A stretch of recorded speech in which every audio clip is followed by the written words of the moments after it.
Hey, welcome to part 2, guys, how to make Hawaiian style jerky. If you missed part 1, how I caught the fish, you can catch that via a link in the description.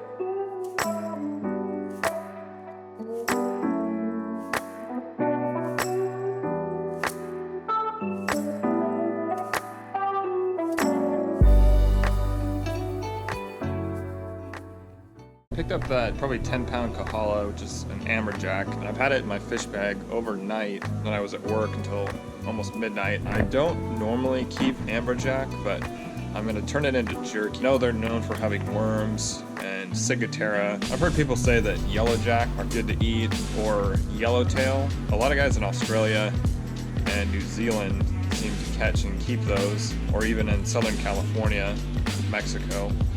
So if those are good to eat, I can't see why a smaller amberjack would be bad. It does have some along the spine right here, this white stuff.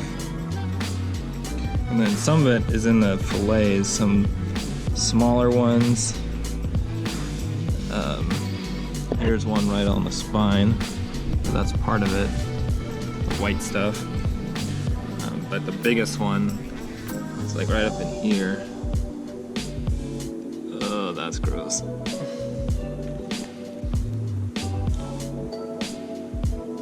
But aside from that, in the meat, there's not a ton of worms, so I'm still gonna give it a try. Obviously, I'm gonna cut away most of this meat. It looks just like any other fish. You fillet it the same.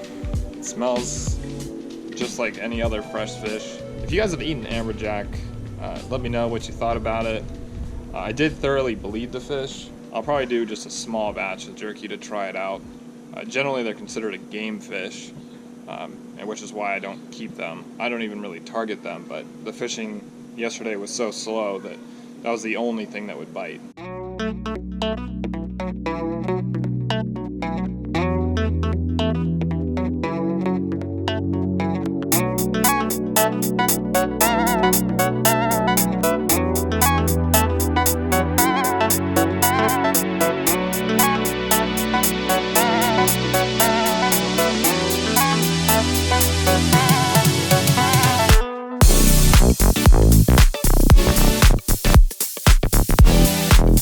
Cut it into jerky. I'm just going to cut it into 1/8 inch to 1/4 inch strips. I'm going to try and vary it some. The last time I made jerky, they were all super thin, which was fine.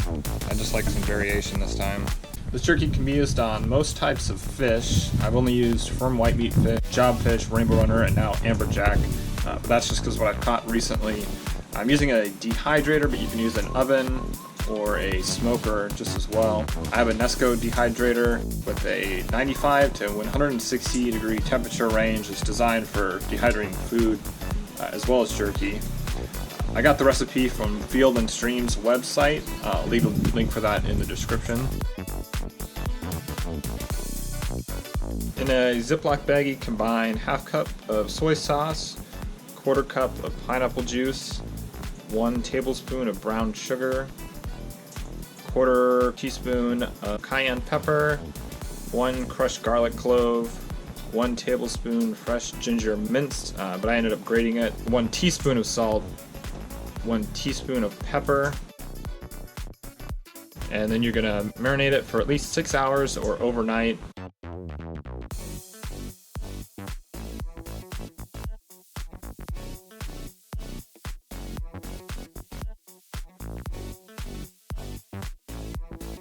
Discard the marinade and remove the excess. I ended up putting a piece of foil down on the countertop and then paper towels, put the jerky down and then put another paper towel over the top, and then I just moved it straight from there into the dehydrator.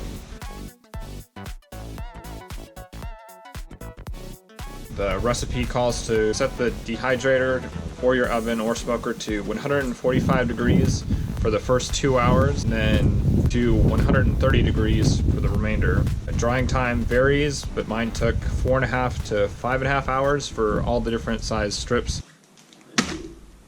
So the jerky turned out pretty good. I think it's basically the same as the uku, which is a jobfish, or the kamanu, the rainbow runner. The jerky turned out pretty much the same, although I used a different recipe. The other one was quite a bit more simple, just a few ingredients, and there was no marinating it overnight. One thing, I probably put a little too much pepper on here.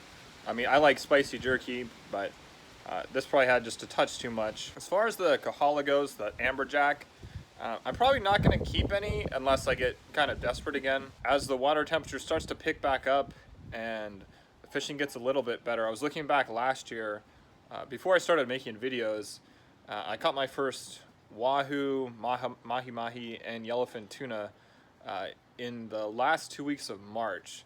So right now it's February 15th, so probably a little bit to go before the fishing picks back up. But I'll be certainly making jerky from here out. It's a nice snack, and it's really nice to have on the water.